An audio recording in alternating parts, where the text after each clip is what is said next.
You've been working a side hustle. You've got a full-time job, you've got family and friends, and you're trying to build a business on the side. There's a lot going on.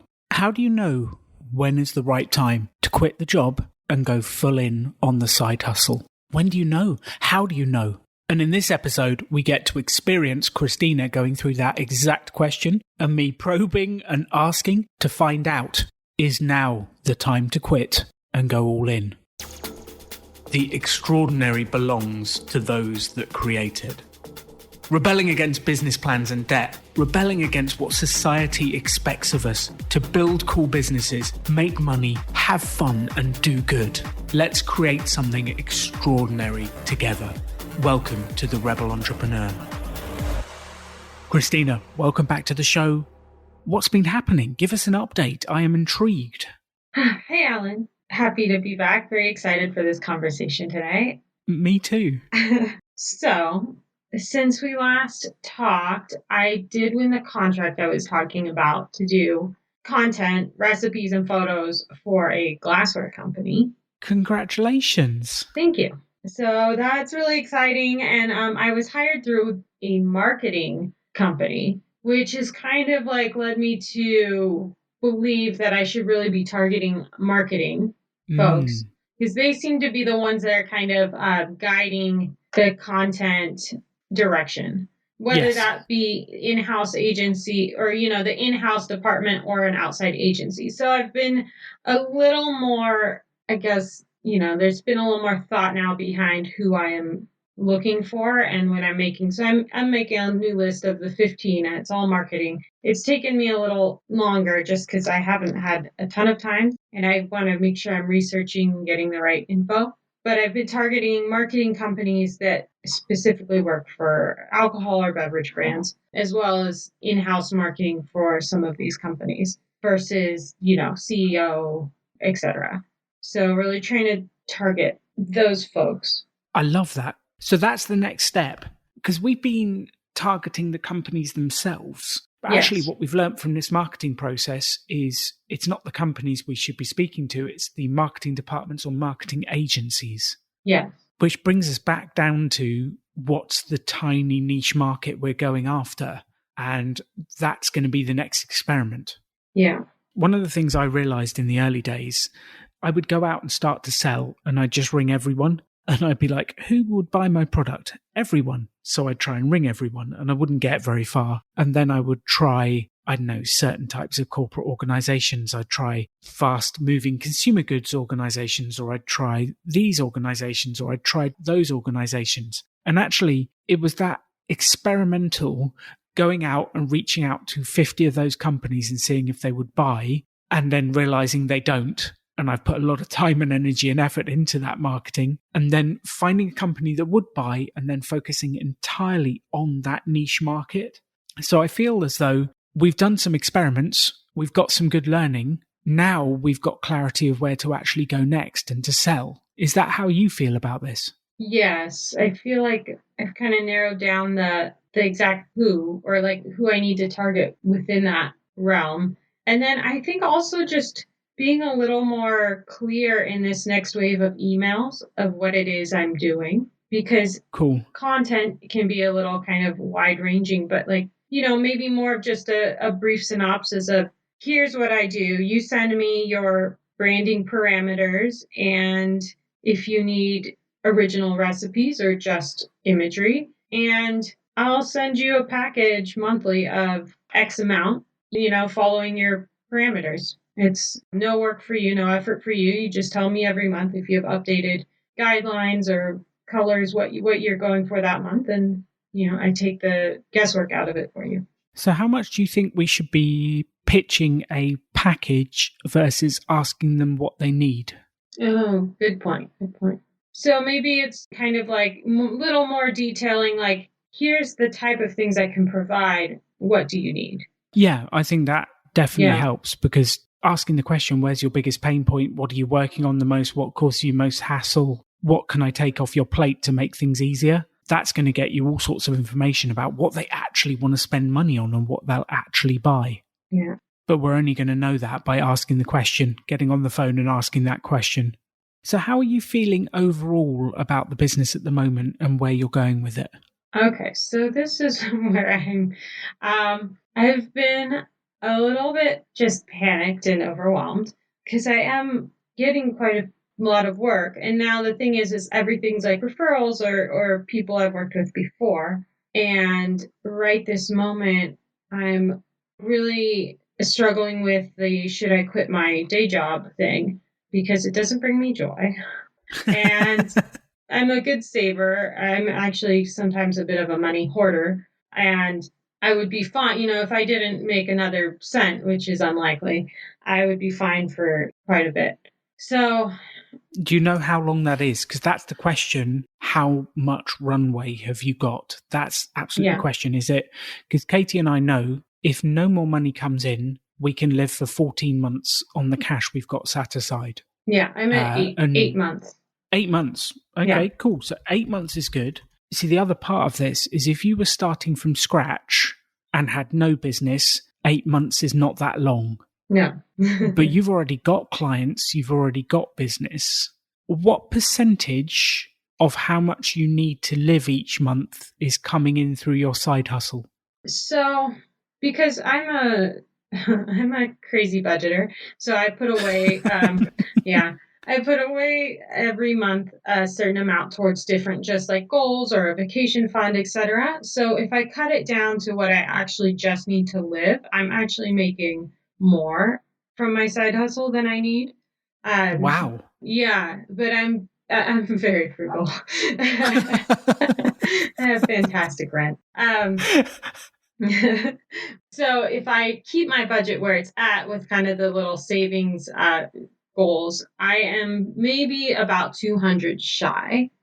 So you're $200 shy of your saving goals. Yes. And why aren't you quitting the job now? Because I have a lot of guilt about leaving them without because I do, it's a small company and they took a chance on, I don't have a direct experience in this industry and they took a chance on me and this was in March. So I feel like it's so recent. Okay. I do a lot for them and I feel guilty about leaving them. So it's all my own guilt issues. No, this is Catholic. Good. This is good. This shows you're a good person because you actually consider this stuff. And I guess you wouldn't feel that way if your employers hadn't taken a chance on you and were looking after you. So it's good that we can deal with this. So there's several elements here. There's one is, can you financially quit? Which it sounds like you've got good money coming in from the side hustle. If you went full time, you could definitely grow it. We've made a lot of progress on the marketing and the sales, and you're feeling more confident there. So it sounds like cash-wise and business confidence-wise, you're ready. Am I right on that? Yes. And I definitely feel like if I had the time to dedicate towards the sales and marketing and really hit it. And also, as well as, I've gotten work from some of these, the different creative sites like Upwork, etc. And if I was able to just spend a little more time, be a little more active on there, pitching, I think all of those things would grow. Right now, I'm barely keeping up with all the work that I have coming in. And I also don't want to get to the point I feel like I'm at that tipping point of one thing pops up in life and I get derailed and I, either I'm not on time for a client or the work suffers, and I don't want that to happen either. No, definitely not. See, the other thing to realize is life is not binary. Yeah. And what I mean by that, I've got my wife ringing my ears. It's one of Katie's favorite sayings, life is not binary. What I mean by that is it's not either the job or the business. There are plenty of in-between steps. So one of the things you can do is go to your employer and say, look, I'm actually enjoying running this side hustle. I would still like to support you. I don't want to leave you in a hole. I think you've looked after me. How about we go to a 3-day working week and you get 2 extra days to work on the side hustle? And the interesting bit here is you are at the moment holding all the cards because you don't need the job. Right. And if they say no, then there's a whole different discussion to have. Yeah. But that's actually one of the starting points. And it doesn't have to be binary. You don't have to burn the boats. You don't have to remove the bridge, or whatever that saying is, destroy bridges. You don't have to. God, I'm not very eloquent today, Christina. I think I need some more coffee or something. But you don't have to do any of that. There's a way to do both if you want to, and there's a middle step. Would you be more comfortable with that? I've thought about it, and I don't know. I think it would definitely give me the time that I need. I don't know how happy about that they would be, because I think part of my job right now is that having the flexible time. I handle all the leasing for them, so that is like a lot of running around. Either way, I'd be willing to do something like that, and then kind of as a safety net, kind of as to ease things off for them, or even an extended notice period so I can help them train someone. So I'm open to the flexibility. I guess I just have to ask and talk to them. I think it's time to have the chat by the sounds of it. It's time to go in and say, look, here's where I'm heading. Here's where I'm going. I don't want to leave you in the lurch. How would you like to play this? And have the chat with them. So in terms of how you feel after you're doing your normal day job, does it increase your energy and make you feel better? Or how do you feel after work? It doesn't make me feel better. I mean, if anything, sometimes I feel like, I get up in the morning and I try to start really early so I can get my 8 hours done, and then I can work on other stuff, which I recently started getting up early and working on my projects and then doing that because I just kind of mentally want to get it out of the way. But then I feel like my best brain time is maybe spent. So I think there's a struggle between wanting to spend my best time, the freshest energy on the creative projects, but also wanting to just get that work time out of the way so I don't have to think about, so it's not weighing on me. No, you have to work today, So what's stopping you leaving? Just guilt. Yeah. Just guilt. I mean, really. So let's take this the other way around. If the business that you work for currently started to struggle, how quickly would they finish your role? How quickly would they lay people off? I feel like because I work for a husband-wife team, and I know she's very much and that's the other thing that's hard, is she really does care about everyone, and she tries the best that she can to make people feel appreciated. But I think the husband, who at the end of the day calls the shots, if it was a financial decision, he would have no qualms about laying people off immediately. And I am the newest, so I would be the first to go. So based on what you've said, if it was me, and I'm like you, I tend to feel guilty about these things, and I want to do the right thing by people, and I always have an inbuilt need to look after people. So I would go and have the conversation with them, and I would be completely open and honest with, I've built this side hustle. It's my dream to run my own business. This is where I'm heading.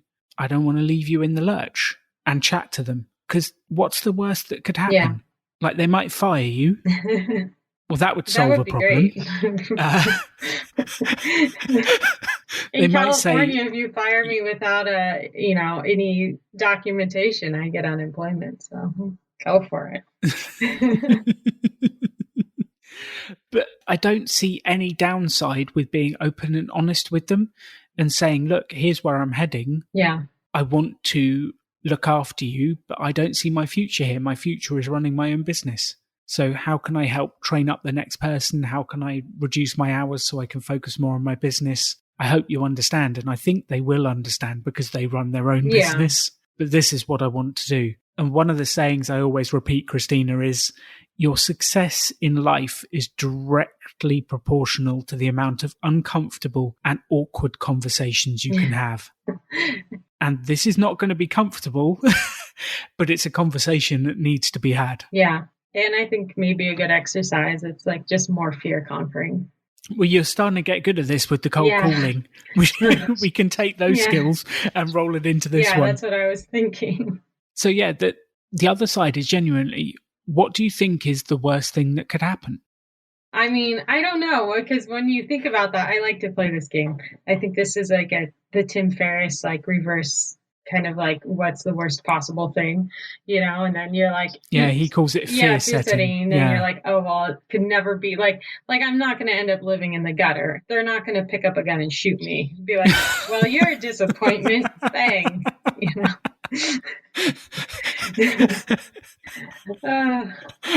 I've never met an employer that's done that. Maybe I live in the wrong country. I mean, let's not go there.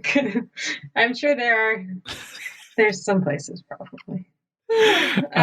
Like that's probably the worst that could happen. Yeah, I think that's an over an exaggeration. They're disappointed in me, but not in me, but it's because it's like they would be disappointed, but it's not really a reflection of me. It's a reflection of their needs, Yeah, because they want you to work there. So it's going to go one of a few ways. It's either going to go, we want you to stay here. What do we need to get you to stay here? Or it's going to go, we understand that your future is running your own business. Help us train someone up and let's work out how to do this. Or it's going to go, what, you're starting your own business, you're fired. Yeah. Well, they know that I have my own business as well. I mean, it's not a mystery to them. It's just grown way faster than I thought, since March. I thought, oh, pandemic, all my shoots canceled, life is over.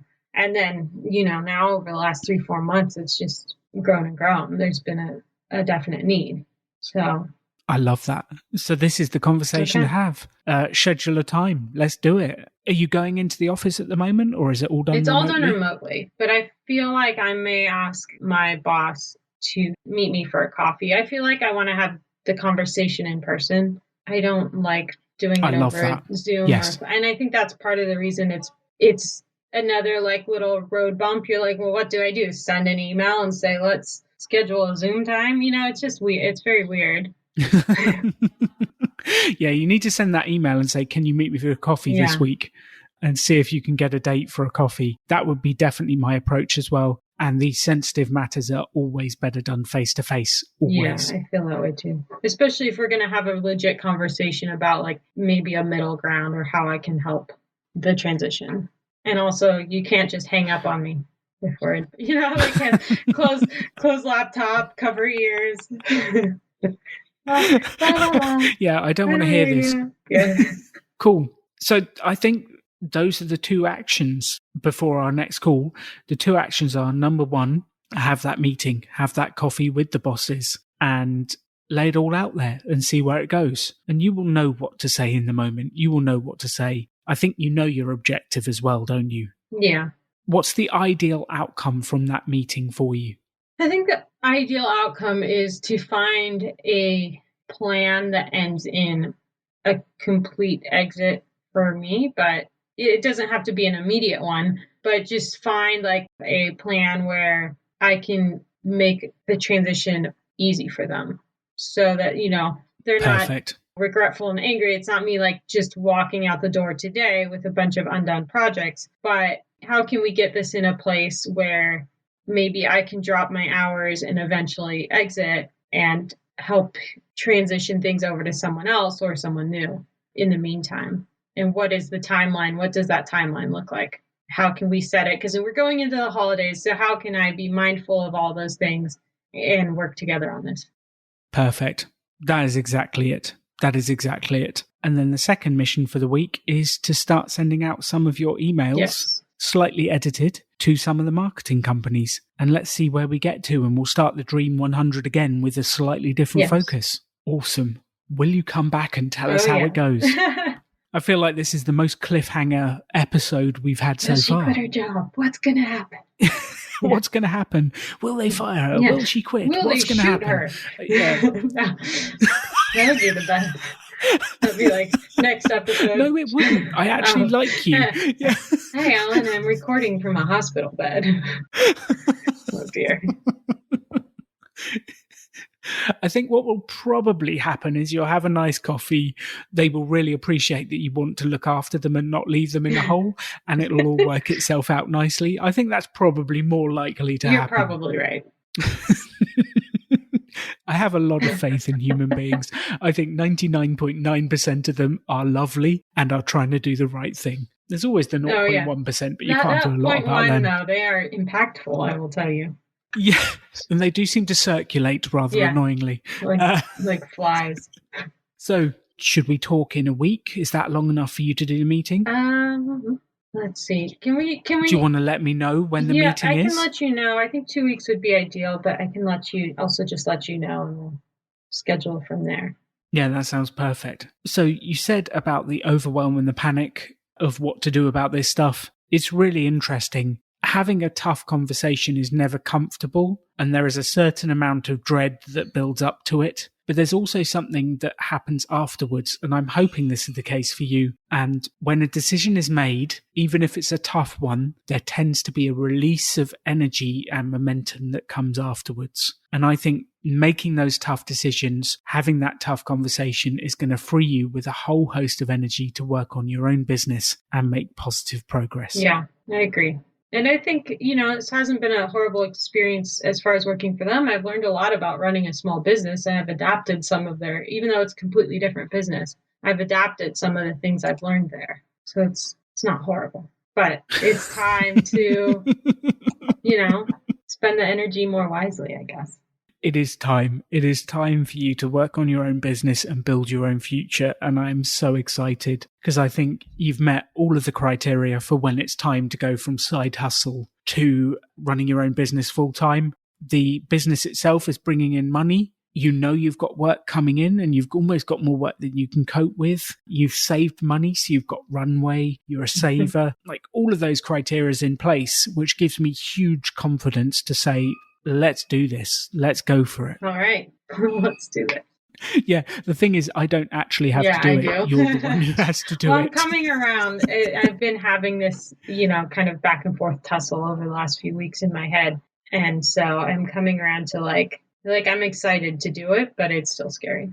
Yes. I can completely understand that it is still scary. I'm going to ask you the question, what's the only way to overcome that? Just do it. It's the only way. Like Nike. It's the only way to overcome it. I do sound like a Nike advert. Just do it. But okay. Well, you kind of have a choice. You have a choice. You can prolong this discomfort for as long as you want. So you can spend the next 3 months having these same thoughts and agonizing over it and being overwhelmed by the amount of work. You can prolong your discomfort as long as you like. Yeah. Or you can have the conversation, get it done, get it over with, and then release yourself. Yeah. And I'm much more likely to make a mess of it if I wait 3 months. Yes, because it'll get worse and worse and worse. This stuff doesn't tend to fix itself. Yeah, and I say exactly the same thing when we're talking about sales and approaching someone. If you've got a phone call to make because you want to sell something to someone, you get the choice of how long you're uncomfortable before making the phone call. You can either pick up the phone and make the call, or you can agonize over it for hours, maybe days, maybe weeks in some cases. Not that I've ever done that. But the choice is yours, how long those uncomfortable moments last. Yeah, that's a good point. You are correct. Because sometimes I sit there and torment myself for about an hour before I pick up the phone. Yeah, please stop torturing yourself. That's not good for anyone. Okay. I'm going to write that. The only reason I know about this is because I've tortured myself in the past so many times. So you are not alone. We've all done it at times. It's just there is no real benefit to it. The torturing yourself is literally that. No one gains anything from it. That's true. Except like maybe a demon somewhere. Like a minor demon. It's the demon of sales fear or something. The demon of sales fear. What was that Disney movie where they Monsters University? Yeah, Monsters University, where they live off your fear and the monsters came through and scared you. Yeah, I don't think it's like that. I don't think anyone is benefiting from your torture. Oh, okay. Well, I'll stop then. Excellent. Is there anything else I can do to help you, Christina? No, that's the big thing. The topic of the month. That is the topic of the month. It's exciting times. You've got business coming in. You've won a new contract. You're ready to do it. There is no more exciting times. This is the beginning of the mission. I am so excited for you. Yay. I am excited too, and terrified. But I feel like that's kind of how this goes, right? At this point. It's like a roller coaster ride. It is definitely a roller coaster ride. There are highs, there are lows, and everything is in between. And it doesn't get any easier. But I think that's what life is about. Success is not the absence of lows. Success is enjoying the roller coaster, the ups and downs, the rides, the moments. And there is only one time where you get to quit your job and go start your business. And if that's not a moment to be savoured, I don't know what is. You're very quotable. That's great. I love it. Someone should give me a podcast or something. Put this man on the radio. What an episode. I can't wait for you to tune in next week and find out what happened next, because, well, I know what happened next and you can't wait to hear. But the summary for this episode, first thing I wanted you to take away is this stuff isn't binary. A lot of the times our thinking is binary and we think it's either A or B. I either run my business or I do my job. And it's not binary. There's no reason why you can't go down to 4 days a week or 3 days a week or go part-time. There's no reason why you can't have more balance or more space. And you don't have to go all in on the business. You could go 3 days that and 2 days that. You could go 2 days each and have Wednesday off each week to be with your family. It's not binary. It's not a 1 or a 0. Now, the considerations that you need to make when you're actually doing this. Number 1 is the financial stakes. How much runway do you have? How much money do you have coming in from your side hustle? Can it replace your income? How much money do you need to live? Those are the financial things, and you should know your numbers. Know your numbers. Number 2 is the confidence. How do you feel about your business? How long have you been going? How steady is the income? How confident do you feel? And this will be based on the number of customers, the amount of money coming in, the stability and all sorts of factors. And only you can decide the confidence. How confident do you feel? The third thing I wanted you to think about is actually building the business on the side is a brilliant way to de-stress it and to limit the risk financially. So it's fine to do. And there does come a stage where you want to decide if you want to go full time, but don't do it because you should or because you have to.